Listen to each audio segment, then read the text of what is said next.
Hello, नमस्कार। सबका पुनः स्वागत है। आज हम और एक बैच फ्लावर रेमेडी स्क्लेरांथस के बारे में जानेंगे। यह किन संदर्भों में हम यूज कर सकते हैं और किन लोगों को यह बहुत लाभदायक होगा, इसके बारे में जानेंगे।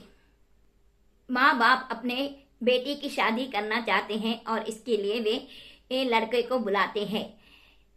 पहला एक लड़का आता है और लड़की को देखकर जाता है और थोड़े दिनों के बाद दूसरा एक लड़का आता है और लड़की को देखता है।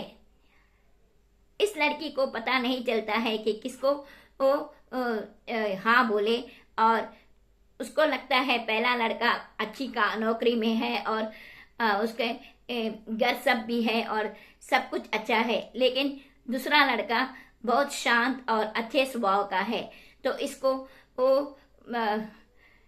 एक उलझन आती है कि पहले वाले को हाँ बोले या दूसरे वाले को हाँ बोले। इस तरह के अगर हमको दो संदर्भों में से चूज करना है तो इस तरह के सिचुएशंस में हम सब स्क्लेरांथस लेते आएंगे तो हमको ठीक से पता चलेगा कि किसको चूज कर सकते हैं, पहले वाले या दूसरे वाले।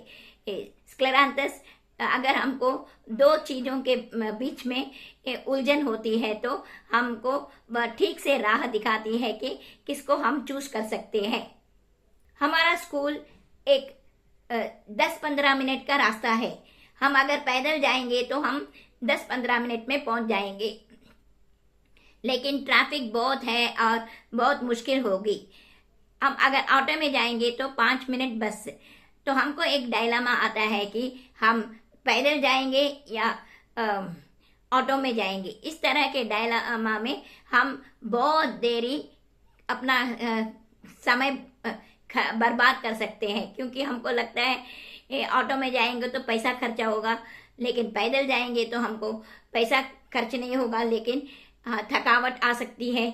इस तरह सोच के पैदल जाना है या ऑटो में जाना है, ऐसे सोच के हम हमारा समय बहुत बर्बाद कर देते हैं। इस तरह के अनडिसिशन में हम स्क्लेरांथस लेते आएंगे तो हमको अपना माइंड ठीक से पता चलेगा कि हम पैदल जाना है या ऑटो में जाना है। हमें स्क्लेरांथस डिसीजन करने में बहुत लाभदायक होती है। हमको अगर शॉपिंग करना है तो हम या तो कार लेके जा सकते हैं या बस में जा सकते हैं। कार लेके जाएंगे तो बहुत ट्रैफिक होगा और हम उस ट्रैफिक में कभी कभी फंस भी जा सकते हैं, लेकिन अगर हम बस में जाएंगे तो वापस आने के समय हमारे पास इतना सामान होगा कि हम उसको उठा के लेके आना बहुत मुश्किल हो जाएगा। तो हम सोचते रहेंगे कार में जाना है या बस में जाना है, ऐसे सोच के हमारा समय सब हम बर्बाद कर देते हैं।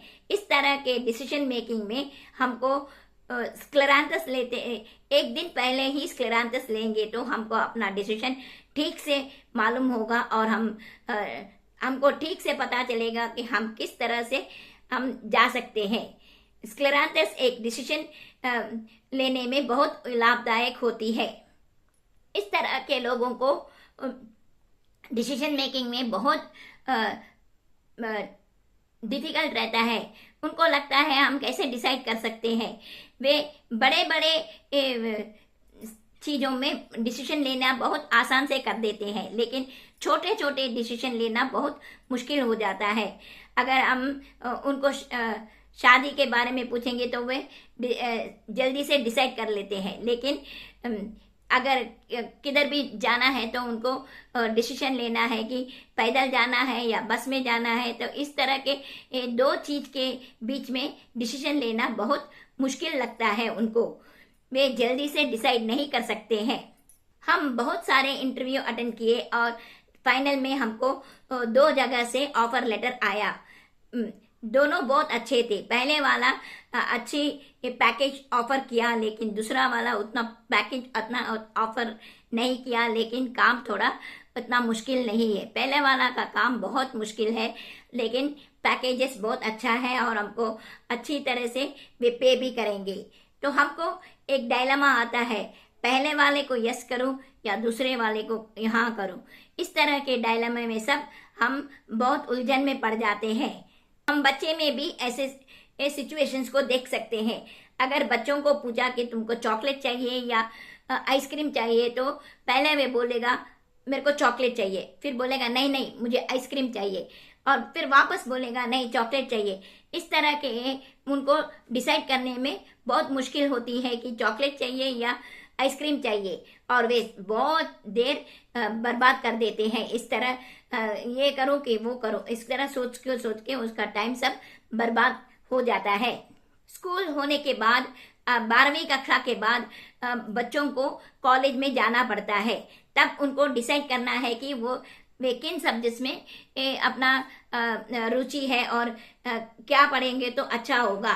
तब उनको पूछेंगे कि तुम क्या करना चाहते हैं, तो कई बच्चे अच्छी तरह से डिसाइड कर लेते हैं और अपना चॉइस कर लेते हैं, लेकिन कई बच्चे को ऐसा लगता है कि मैं ये पढ़ूं या वो दूसरा पढ़ूं। इस सब्जेक्ट में लेंगे तो हमको बहुत अच्छा नौकरी मिल सकता है, लेकिन बहुत मुश्किल है, और दूसरे सब्जेक्ट लेंगे तो सब्जेक्ट आसान है लेकिन नौकरी मिलना बहुत मुश्किल है। तो उनको डिसाइड करने में बहुत देर लगता है कि ये पढ़ना अच्छा है कि दूसरा सब्जेक्ट पढ़ना अच्छा है। इस तरह वे सोच के बहुत समय बर्बाद कर देते हैं। इस तरह के लोगों को सडन मूड चेंज हो सकता है। वे कभी कभी बहुत हंसते रहते हैं, तुरंत वे रोना शुरू कर देते हैं।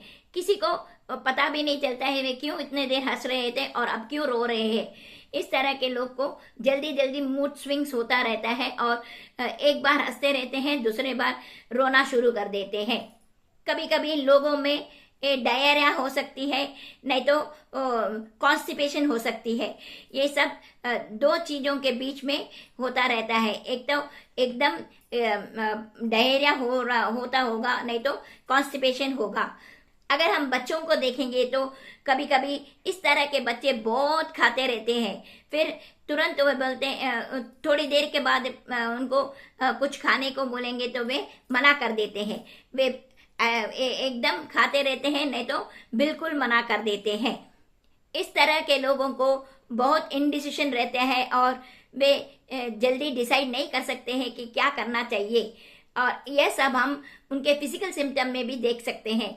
उनको कभी कभी बहुत चक्कर आना होता है, और अगर सो के उठना है तो उनको लगता है और थोड़ा देर ही सोएंगे, और करके वे वापस जाके सो जाते हैं।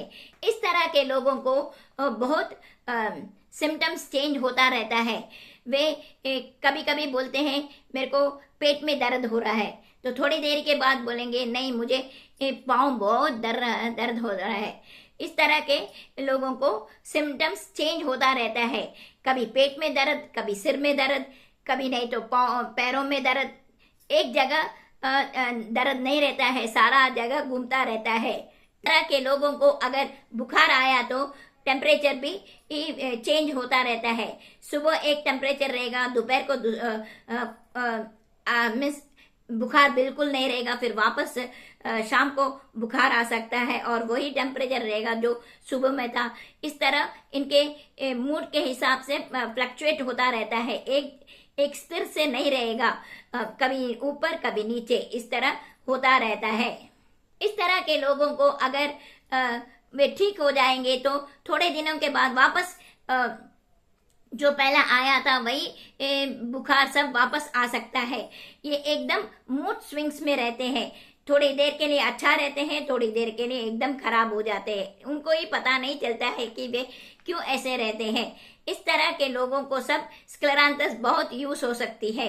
स्क्लेरांथस एक इक्विलिब्रियम लाएगी और एक ही तरह से रहने को मदद करती है। के लोगों को हम अगर स्क्लेरांथस देते आएंगे तो वे अपने डिसीजन में स्थिर रहेंगे और वे बार बार चेंज नहीं करते रहेंगे। वो जो डिसाइड करते हैं उसी पर रहेंगे और उसको पूरा करेंगे। स्क्लेरांथस डिसीजन मेकिंग में बहुत यूज हो सकती है। यह थी बैच फ्लावर रेमेडी स्क्लेरांथस के बारे में। यह एक डिसीजन मेकिंग में बहुत लाभदायक होता है। और अगर हमको कुछ मेजर डिसीजन करना है, जैसे एक गांव से दूसरे गांव जाना है या जॉब चेंज करना है, ऐसे कुछ मेजर डिसीजन लेने के समय में हम अगर स्क्लेरांथस लेते आएंगे तो हमका अपना डिसीजन एकदम परफेक्ट आएगा।